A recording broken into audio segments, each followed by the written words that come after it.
An East Dallas grandmother is run over and left for dead. It happened yesterday afternoon in the parking lot of a Raceway gas station off of I-30 in Pleasant Grove. And tonight the hunt is on for that hit and run driver, Alex Boyer, back at the convenience store with a story you'll see only on Fox 4. Alex.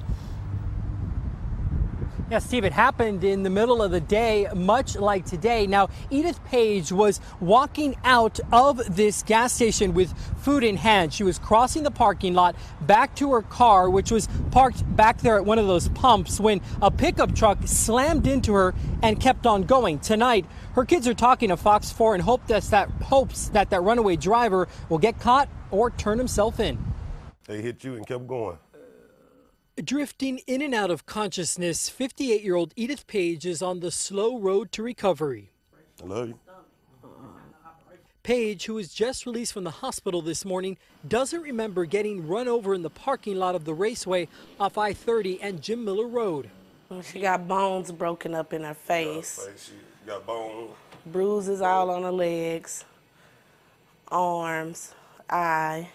Aretha Rivers flew down from Chicago last night after getting word that her mother was seriously injured by a hit-and-run driver. You know, you only get one mom, and for someone to do that, it's horrible. It's difficult for Page's kids to see their mom like this, looking vastly different from the woman smiling in this photograph taken earlier this year. I couldn't stop crying yesterday because it hurt so bad, you know.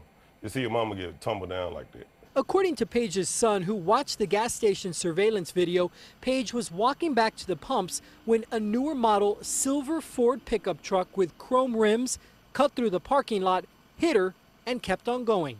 Well, she had time to do this. Yeah, like, she put her hands up. She put her hands up. I know they saw her. She was screaming, hey, hey, hey. But she couldn't move fast enough. That's how fast they was going out the parking lot.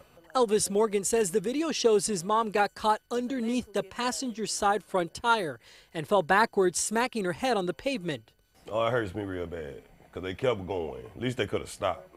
With mom unable to speak up for herself, her kids feel it's their duty to do so. You know, whoever done it, I hope they see this. You know, I hope they have some kind of sympathy, some kind of remorse. Even if you don't choose to let yourself be known or come to say someone, pray about it within yourself. I asked the owner of the gas station to share that surveillance video with us so that we could pass it along to our viewers at home, but he said that that is a conflict of the corporate policy. But the owner did add that he turned over that surveillance video to Dallas police, who tell me that they're in the process of assigning a detective to that case. Now, because this was in the afternoon, much like today, there were plenty of people in the parking lot. So if anybody witnessed this hit-and-run accident, you were asked to call Dallas police. Alex, I was going to observe that. A lot of people behind you right now, and it did happen about this time. How about descriptions or information so far? License plate number, any of that kind of thing coming in yet?